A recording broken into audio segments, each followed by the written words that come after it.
നമസ്കാരം. ഗസയിലെ വെടിനിർത്തൽ ഇതാണ് ഇപ്പോഴത്തെ ഏറ്റവും വലിയ ചർച്ചാ വിഷയം. ലോകമെമ്പാടുമുള്ള എല്ലാവരും ചർച്ച ചെയ്യുന്നതും ഗസയിലെയും ഇസ്രായേലിലെയും ഒക്കെ തന്നെ വിഷയങ്ങൾ തന്നെയാണ്. ഖത്തറും ഈജിപ്തും ഹമാസുമായി അനൗപചാരിക ചർച്ച ആരംഭിച്ചു കഴിഞ്ഞു എന്നും ഇതിന്റെ പ്രഖ്യാപിത നിലപാടിൽ മാറ്റമില്ലെന്നും യുദ്ധാനന്തര ഗസയുടെ ഭാവി തീരുമാനിക്കുക ഫലസ്തീനികൾ മാത്രമായിരിക്കുമെന്നുമാണ് ഇതിനെ ചൂണ്ടിക്കാണിച്ചുകൊണ്ട് ഹമാസ് തന്നെ അറിയിച്ചത്. ഇതിന്റെ വാർത്തകളാണ് സോഷ്യൽ മീഡിയയിലടക്കം ഇപ്പോൾ എല്ലായിടത്തും ചർച്ച ചെയ്യുന്നത്.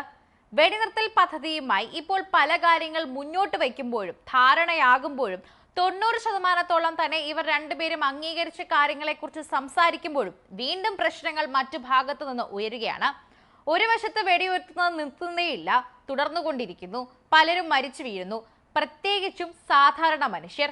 തീവ്രവാദികളെയാണ് അല്ലെങ്കിൽ ഗുണ്ടകളെയാണ് അല്ലെങ്കിൽ പ്രശ്നം ഉണ്ടാക്കുന്നവരെയാണ് ഇവർ വെടിവെച്ച് വീഴ്ത്തുന്നത് എന്ന് പറയുമ്പോഴും മരിച്ചു വീഴുന്നത് ഓരോ സാധാരണക്കാരാണ്.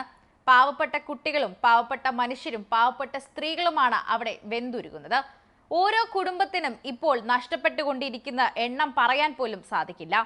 ഗസയിൽ വെടിനിർത്തലുമായി ബന്ധപ്പെട്ട മധ്യസ്ഥ രാജ്യങ്ങളായ ഖത്തറും ഈജിപ്തും ഹമാസുമായി അനൗപചാരിക ചർച്ചകൾ ആരംഭിച്ചിട്ടുണ്ട്.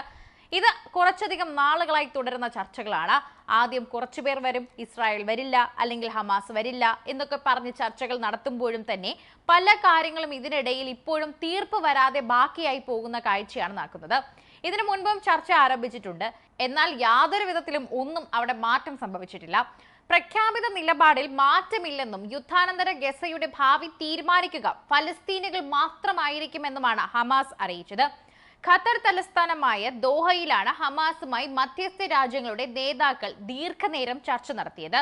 ഖത്തർ പ്രധാനമന്ത്രി വിദേശകാര്യ മന്ത്രിയുമായി Mohammed bin Abdul Rahman bin Jassim Al Thani, Egypt intelligence മേധാവി അബ്ബാസ് കെമൽ എന്നിവരാണ് ഹമാസ് നേതാവ് ഖലീൽ അൽ ഹയ്യയുടെ നേതൃത്വത്തിലുള്ള സംഘവുമായി ചർച്ച നടത്തിയത്.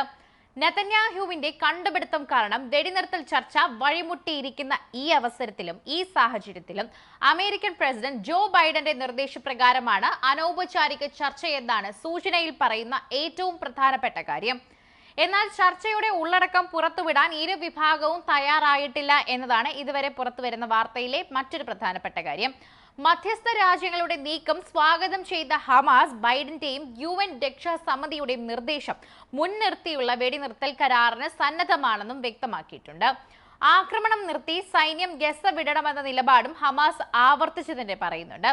യുദ്ധാനന്തര ഗസയുടെ നിയന്ത്രണം അറബ് സമാധാന സേനയ്ക്ക് കൈമാറണമെന്നും ഇസ്രായേൽ നിർദ്ദേശം ഹമാസ് തള്ളി. ഗസയുടെ ഭാവി തീരുമാനിക്കേണ്ടത് ഫലസ്തീനുകൾ മാത്രമായിരിക്കണമെന്നും ഹമാസ് തന്നെ നിർദ്ദേശിച്ചു. അതിനിടെ തന്നെ ഗസയിലെ നുസൈറാത്ത് ക്യാമ്പിൽ വീണ്ടും ആക്രമണം നടത്തിയ ഇസ്രായേൽ സേന 14 പേരെ കൊലപ്പെടുത്തി. ഭക്ഷണത്തിന് കാത്തുനിന്നവർക്ക് നേരെയും ആക്രമണം നടന്നു. 4 കൂട്ടക്കുരുതികളിലായി 34 പേരാണ് കഴിഞ്ഞ ദിവസം മാത്രം കൊല്ലപ്പെട്ടത്. ദക്ഷിണ ലെബനാനിൽ നിന്ന് ഹിസ്ബുള്ള അയച്ച ഡ്രോണുകൾ പതിച്ച് ഇസ്രായേൽ അതിർത്തി കേന്ദ്രങ്ങളിൽ നാശനഷ്ടം ഉണ്ടായിട്ടുണ്ട്. അമേരിക്കൻ പ്രസിഡന്റ് തെരഞ്ഞെടുപ്പ് ക്യാമ്പിലും ഗസ പ്രധാന വിഷയം തന്നെയാണ്. കമല ഹാരിസ് വിജയിച്ചാൽ 2 വർഷം കൊണ്ട് ഇസ്രായേൽ ഇല്ലാതാകുമെന്നാണ് കഴിഞ്ഞ ദിവസം തന്നെ ഡൊണാൾഡ് ട്രംപ് കുറ്റപ്പെടുത്തിയത്. ഗസയിൽ യുദ്ധം അവസാനിപ്പിക്കണമെന്നാവശ്യപ്പെട്ട ഇസ്രായേൽ പ്രതിപക്ഷ നേതാവ് യായിർ ലാപ്പിഡും എത്തിയിട്ടുണ്ടായിരുന്നു. ഗസയിൽ ഹമാസ് ബന്ദികളാക്കി വെച്ച ഇസ്രായേൽക്കാരുടെ മോചനത്തിനായി പ്രത്യേക കരാർ ഉണ്ടാക്കുമെന്നും ലാപ്പിഡ് ആവശ്യപ്പെട്ടിട്ടുണ്ട്. കരാർ ഉണ്ടാക്കുക, യുദ്ധം അവസാനിപ്പിക്കുക, രാജ്യം നേരെയാക്കുക. ഇതാണ് യഷ് ആദിത് പാർട്ടിയുടെ നേതാവ് കൂടിയായ ലാപ്പിഡ് പറഞ്ഞ വാചകം. എക്സിൽ കുറിച്ച വാചകമാണ് ഇവ. ഇത് നേരിട്ടും അദ്ദേഹം പലയിടത്തും പറഞ്ഞിട്ടുണ്ട്. പ്രധാനമന്ത്രി നെതന്യാഹുവിനെതിരെ രാജ്യത്തെ പ്രതിഷേധം ശക്തമാകുന്നതിനിടെയാണ് പ്രതിപക്ഷ നേതാവിന്റെ ആവശ്യം. വലിയ പ്രതിഷേധം തന്നെയാണ് രാജ്യത്ത് അരങ്ങേറുന്നത്. ബന്ദികളെ തന്നെ തിരിച്ചെത്തിക്കാൻ കഴിയാത്ത നെതന്യാഹു സർക്കാരിന്റെ നടപടിയിലെ വലിയ പ്രതിഷേധം നേരിട്ടൊരു വ്യക്തിയാണ്.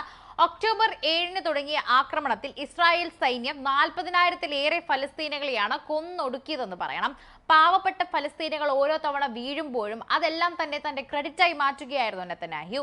എന്നാൽ ഇതല്ല ചെയ്യേണ്ടതെന്നും മറിച്ച് ശരിക്കും കുറ്റവാളികൾ ആരെയാണോ അവരെയാണ് കണ്ടെത്തേണ്ടതെന്നുമാണ് പറയേണ്ടത്.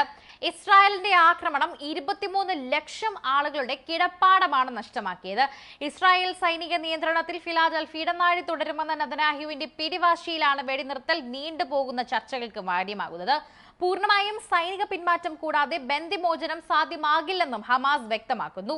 അതേസമയം തന്റെ സർക്കാർ തകരുമെന്നുള്ള കാര്യം ഭയത്തിലാണ് നെതന്യാഹു കരാറിൽ നിന്ന് പിന്നോക്കം പോകുന്നതെന്നാണ് വിമർശകർ പോലും ചൂണ്ടിക്കാണിക്കുന്ന ഒരു പ്രധാനപ്പെട്ട വിഷയം.